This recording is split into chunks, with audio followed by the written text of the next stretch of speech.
चीन और भारत के बीच सिक्किम के डोकलाम को लेकर चल रहे विवाद के बीच चीन के सरकारी अखबार ग्लोबल टाइम्स ने केंद्रीय विदेश मंत्री सुषमा स्वराज को झूठा करार देते हुए फिर से युद्ध की धमकी देते हुए कहा है कि भारत का डोकलाम से चीनी सेना को हटाना एक सपना ही रह जाएगा। अखबार में लिखा गया है, चीन डोकलाम में चल रहे तनाव को लेकर अपना संयम बरकरार रखे हुए है। अगर भारत सीमा से अपनी सेना को नहीं हटाता तो चीन बिना कूटनीतिक बातचीत के भारत के खिलाफ युद्ध छेड़ देगा।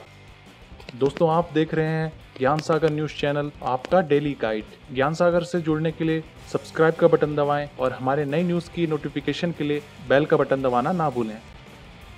संसद सत्र के दौरान सुषमा स्वराज ने कहा था कि भारत अपनी सीमाओं की रक्षा करने में सक्षम है। उन्होंने चीन को साफ तौर पे कहा था कि पहले डोकलाम से उसे सेना हटानी पड़ेगी, तभी भारत अपनी सेना हटाए जाने पर विचार करेगा। सुषमा स्वराज ने कहा कि सिक्किम भूटान तिब्बत ट्राई जंक्शन पर अगर चीन की ओर से हदें पार की जाती हैं तो ये देश की सुरक्षा के लिए बड़ा चैलेंज होगा। वहीं चीनी अखबार ने इल्जाम लगाते हुए कहा कि सुषमा भरे सदन में झूठ बोल रही थी। सच तो यह है कि भारत ने चीन की सीमा में दखल दिया है। उन्होंने यह झूठ इसलिए बोला क्योंकि वह जानते हैं क्योंकि इस मुद्दे पर भारत को अंतर्राष्ट्रीय स्तर पर बदनामी झेलनी पड़ेगी।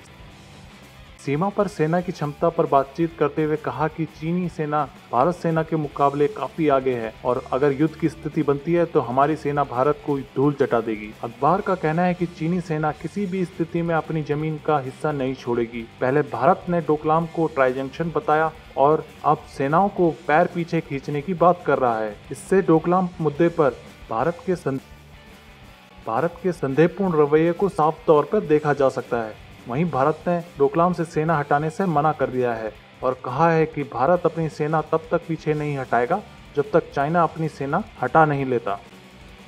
दोस्तों, अगर आपको ये न्यूज़ अच्छी लगी तो प्लीज़ हमारा चैनल सब्सक्राइब कीजिए और नई न्यूज़ की नोटिफिकेशन के लिए बेल का बटन दबाना ना भूलें।